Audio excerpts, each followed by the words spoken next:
Welcome to Facts TV News, where everything is true. It was murder. Cops relabel man's death after autopsy. Police have upgraded a case of undetermined death to murder following an autopsy on the decomposed body found at Etam in Oture, St. Anne, back in May. The body, which is still unidentified, was found by a resident with its face unrecognizable. It was reported that around 4 p.m. on May 3, 2023, residents smelled a foul odor and summoned the police. When the police arrived at the location, the face of the male body, which is believed to be in his 30s, was beyond recognition. The scene was processed and the body subsequently declared in an undetermined death. The body was then taken to the morgue for post-mortem examination. Following the post-mortem on Friday, gunshot wounds to the head were determined as the cause of death. The police have relabeled the death as murder and has since launched an investigation. Murders continue in St. James despite SOE. Despite the introduction of the state of public emergency SOE, murders continue to plague St. James. Since the start of the week, 2 murders have been recorded as the parish continues to lead the island as the most bloody police division. The latest on record was a man that was shot and killed in the early hours of Tuesday morning. He has been identified as 23-year-old Nicoy Dove, otherwise called Coy, of Bottom Pen in Glendevon, St. James.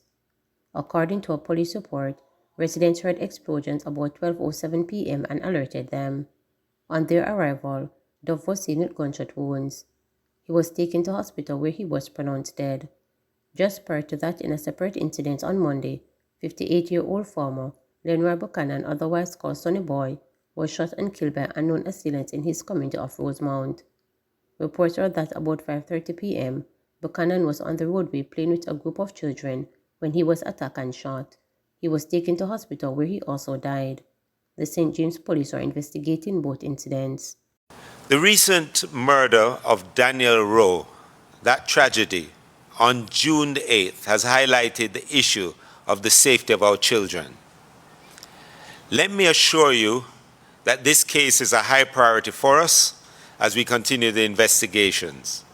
We still believe the perpetrator was known to Daniel, and once again ask the public for their assistance in identifying the person.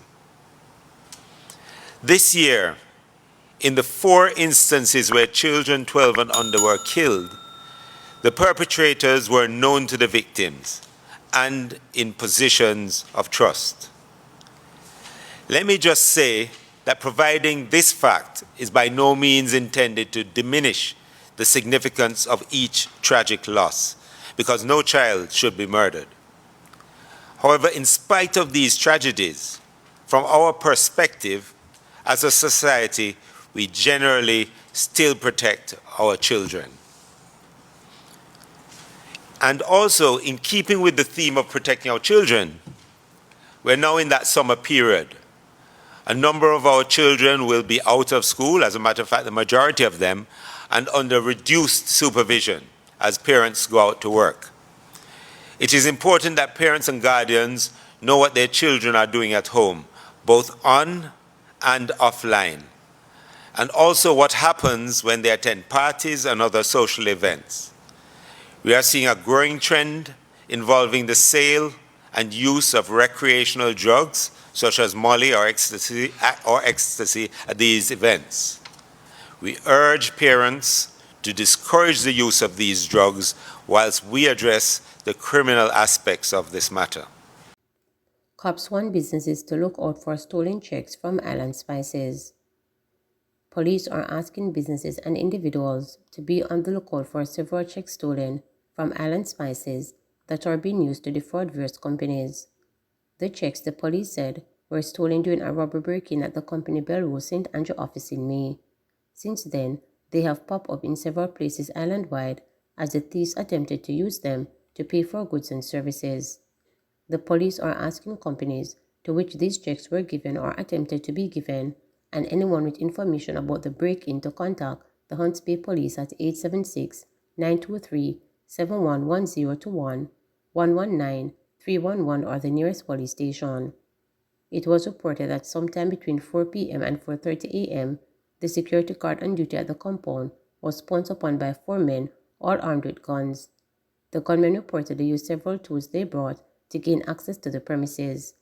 They robbed a laptop, US, Canadian, and Jamaican currencies, and an undetermined amount of blank checks, among other items. No arrests have been made in connection with the robbery, the police stated.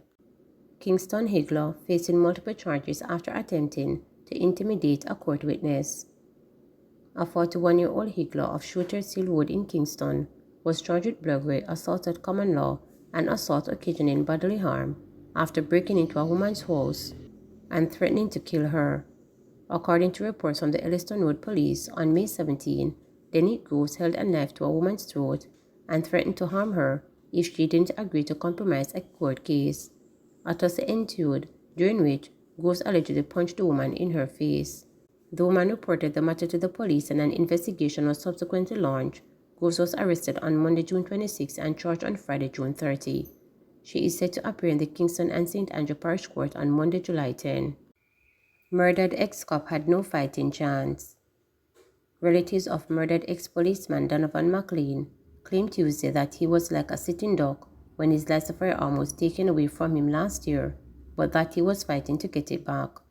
McLean, who was 33 years old, was among a group of people gambling at a car wash in Caymanas Gardens, Portmore, St. Catherine on Monday night, close to 10:30 p.m., when a motor car drove up and three men, armed with guns, alighted from the vehicle and opened fire in the direction of McLean. He was shot multiple times and later pronounced dead at hospital. At least one other man was shot and injured in the incident. Sources said the man was out of intensive care at hospital on Tuesday afternoon.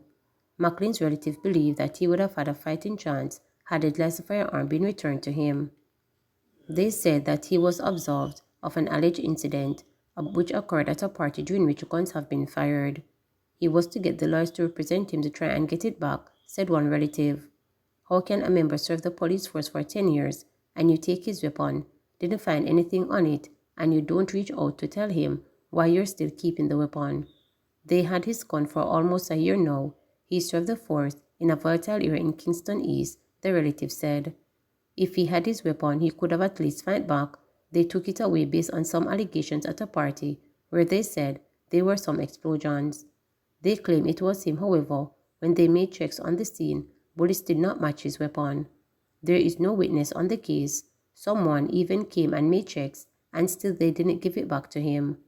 The person who came to us said there was nothing to implicate him. No one called him, but he called police several times to get an update about his weapon, the relative claimed. A close relative said Tuesday that the family is holding on, while another fought tears to express anger, saying that they were not happy with how his body was flung in the back of the pickup to be taken to the hospital. Please remember to subscribe, like, share, and click the notification bell